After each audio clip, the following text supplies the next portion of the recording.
नमस्कार आप सभी को। मैं अंजलि अजाड़ीवाल, मैनेजिंग डायरेक्टर टीम 360 से लेकर आई हूं आपके लिए शानदार टॉपिक। माय डियर फ्रेंड, जैसा कि हम स्टीफन आर कवी की 7 हैबिट्स के ऊपर चर्चा कर रहे हैं, उसी तर्ज पे आज हम बात करने वाले हैं स्टीफन आर कवी की 4th habit, think win win.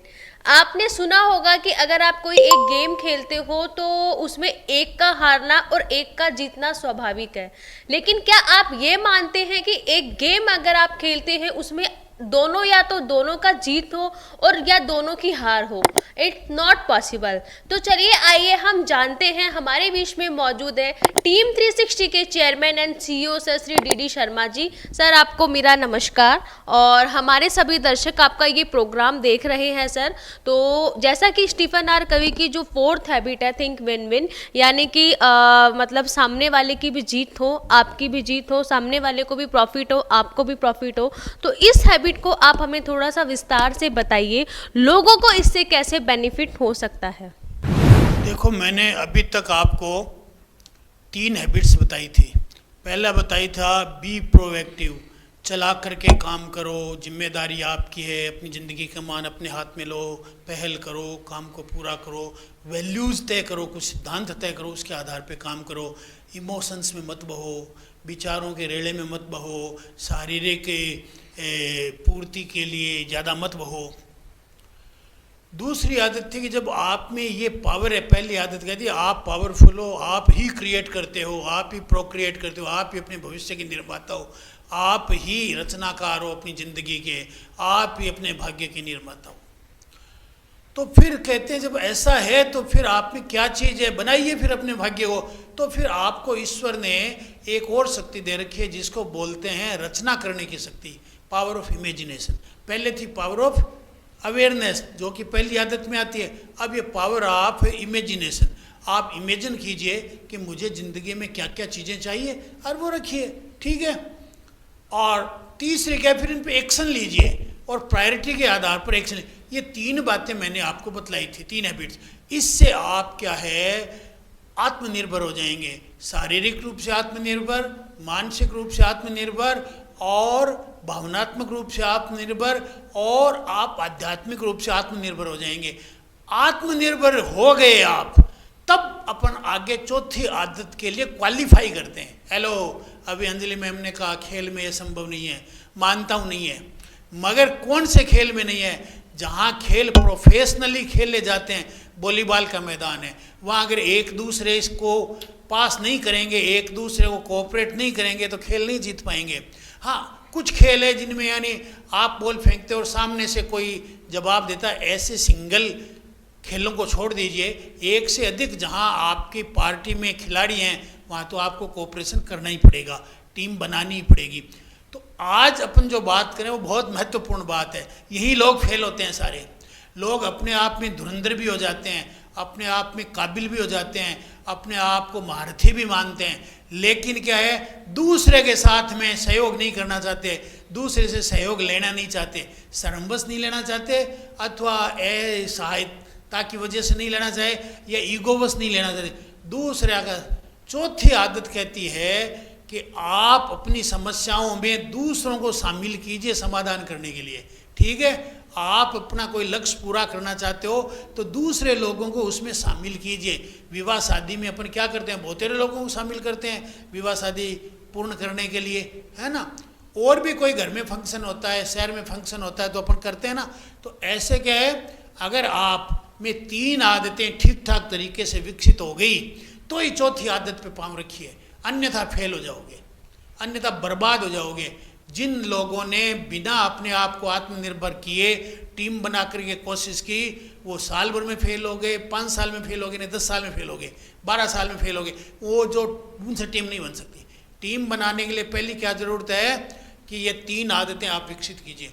जब 3 आदतें विकसित हो जाएगी तो आप दूसरे लोगों को आपके साथ काम करने के लिए सहमत हो सकेंगे, पसंद कर सकेंगे, उन्हें उनमें गुण देख सकेंगे और एक तालमेल बिठा सकेंगे, नहीं तो तालमेल नहीं बैठेगा, ठीक है।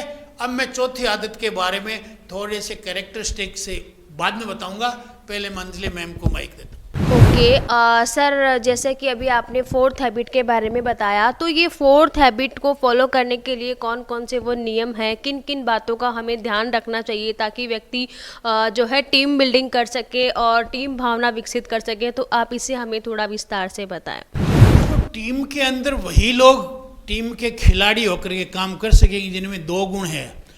ठीक ठाक किस्म का चरित्र है जिनका, ठीक ठाक, मैं नहीं कहता बहुत ज़्यादा निष्ठिक, ठीक ठाक जिनका चरित्र है। और दूसरा ओके कॉम्पिटेंसी है, काबिलियत भी है, जिनमें काबिलियत भी है और जिनके अंदर ठीक ठाक कैरेक्टर है, वो लोग जो है टीम बना सकेंगे। अन्यथा टीम नहीं बन सकती, लोगों का विश्वास आप पर नहीं बनेगा। और जब भी आप दो आदमी मिलकर के कोई काम करते हो, चार आदमी मिलकर के दो, कोई भी ऑर्गेनाइजेशन है, कंपनी है, वो आदमियों से मिलकर के चलेगी, ठीक है ना। चाहे आप कितनी AI लाओ, कहीं ना कहीं तो आदमी बैठा होगा। तो आदमियों से जब समूह में मिलकर के काम किया जाता है तो तीन बातों की ज़रूरत पड़ती है। सबसे पहली बात तो है ठीक ठाक कैरेक्टर होना चाहिए। अब कैरेक्टर में भी दो तीन बातें। कैरेक्टर में पहले नंबर की बात यह है, आपने अगर कोई वादा कर दिया तो उसे पूरा कीजिए। अगर आप वादा पूरा नहीं करोगे तो दूसरे लोगों को आप पर अविश्वास हो जाएगा, टीम टूट जाएगी, आप काम नहीं कर पाओगे। दूसरा, यदि आपने किसी की पीठ पीछे बुराई कर दी और बाद में उसे पता चला तो भी मामला बिगड़ जाएगा। यानी आपका इमोशनल बैंक अकाउंट मजबूत रहना चाहिए। आप कुछ बातें जो निष्ठा के प्रति है उनको कायम रखिए, तय कर लीजिए। मैं ये नहीं कहता कि निष्ठा कैसी हो, आप अपनी तय कर लो ना, भाई मैं इन बातों अगले को बतला दो, क्लैरिटी कर दो, मैं ये काम करूँगा और तेरे से ये काम की अपेक्षा है, ओके, इससे ज़्यादा लफड़ा नहीं है। तो पहली बात तो इंटीग्रिटी, निष्ठा चाहिए। दूसरा फिर क्या है कि अगले की मदद करने की, क्योंकि साथी लोग हैं ना, उनके आप में मदद करने की मानसिकता होनी चाहिए। और बात क्या है, आपको सहयोग लेने की भी मानसिकता होनी चाहिए। और सहयोग लेने हेतु साहस की ज़रूरत है, मानसिकता की ज़रूरत है। सहयोग करने हेतु साहस की ज़रूरत है, मानसिक। जिनके पास में सहयोग नहीं है और मानसिकता नहीं है, यानी वो उनके प्रति कोई प्रेम और आदर नहीं रखते हैं, तो काम नहीं होगा। और आदर तो बहुत रखते हैं पर साहस नहीं है, डर जाते हैं, भयभीत हो जाते हैं, तो वो आदमी भी चौथी आदत को नहीं पकड़ पाएगा। चौथी आदत क्या है, दूसरे का भी लाभ और आपका भी लाभ हो, इस सिद्धांत पे टिकी हुई है। और ये सिद्धांत कब पूरा होगा, जब आप में साहस होगा पर्याप्त मात्रा में, ताकि आप लोगों को झेल सकें, उनके साथ मिलकर काम कर सकें, उनकी तारीफ कर सकें, उनकी बात को सुन सकें, अपनी बात कह सकें। और दूसरा क्या है, उनके प्रति मददगार भी हों और साहस भी हों। एक और चीज़ चाहिए, इतने होने से पर्याप्त नहीं होगा, एक और चीज़ चाहिए कि कैरेक्टर में, वो क्या, अबेंडेंस मेंटेलिटी होनी चाहिए, प्रचुरता की मानसिकता। कहीं ये नहीं है अरे इसको अगर मान लो 10 रुपये मिल जाएगा तो मेरे कोए में से कोया ले लिया तो फिर गड़बड़ हो जाएगी। इस प्रकृति में प्रचुर मात्रा में सब कुछ है, आपको जो मिलेगा वो आपकी यूनिकनेस के कारण मिलेगा, वो आपका भाग्य है, ईश्वर के दी हुई जो आपको क्षमताएं पे उनसे। इसलिए इस मत डरिए, तुलना मत करिए। तुलना चौथी आदत का सबसे बड़ा दुश्मन है। तुलना, कंपटीशन चौथी आदत का दुश्मन है, आलोचना चौथी आदत का दुश्मन है, कंप्लेन करना चौथी आदत का दुश्मन है, कॉन्फ्लिक्ट रखना यानी विरोध रखना चौथी आदत का दुश्मन है।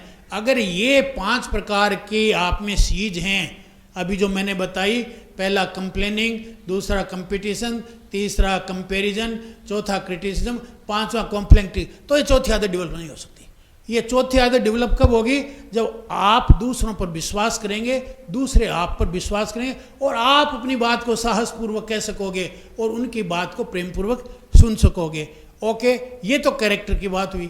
अब एक चीज़ और चाहिएगी, वो क्या है कि चौथी आदत कब काम करती है, तब आप जहाँ काम करते हो वहाँ सिस्टम होना चाहिए और ऐसा सिस्टम होना चाहिए जिससे पूरी टीम को लाभ मिले। ठीक है, एक और चीज़ चाहिए, वो क्या, आपके रिलेशंस लोगों से ठीक होने चाहिए, वो होते विश्वास पर।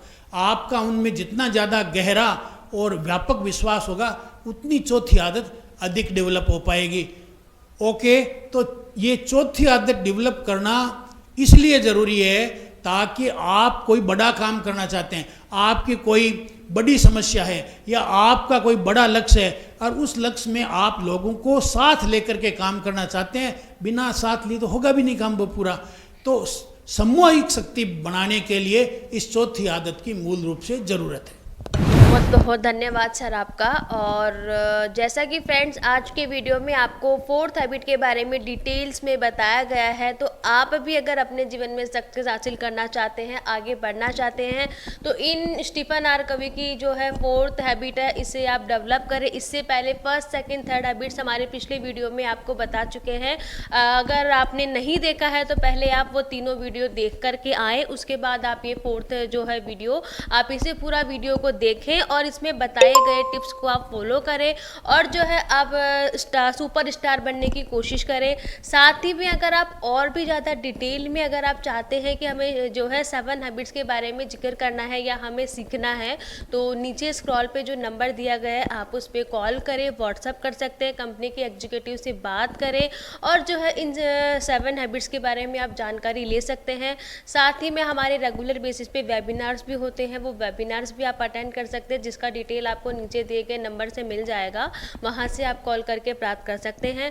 आपने हमें इतने ध्यान से सुना उसके लिए बहुत बहुत धन्यवाद। अगले वीडियो में हम बात करने वाले हैं 5th हैबिट के ऊपर, तो तैयार रहिएगा आप और नीचे जो है लाइक एंड शेयर जरूर करिएगा। इस वीडियो को कमेंट बॉक्स में कमेंट करके ज़रूर बताइएगा। Thank you very much.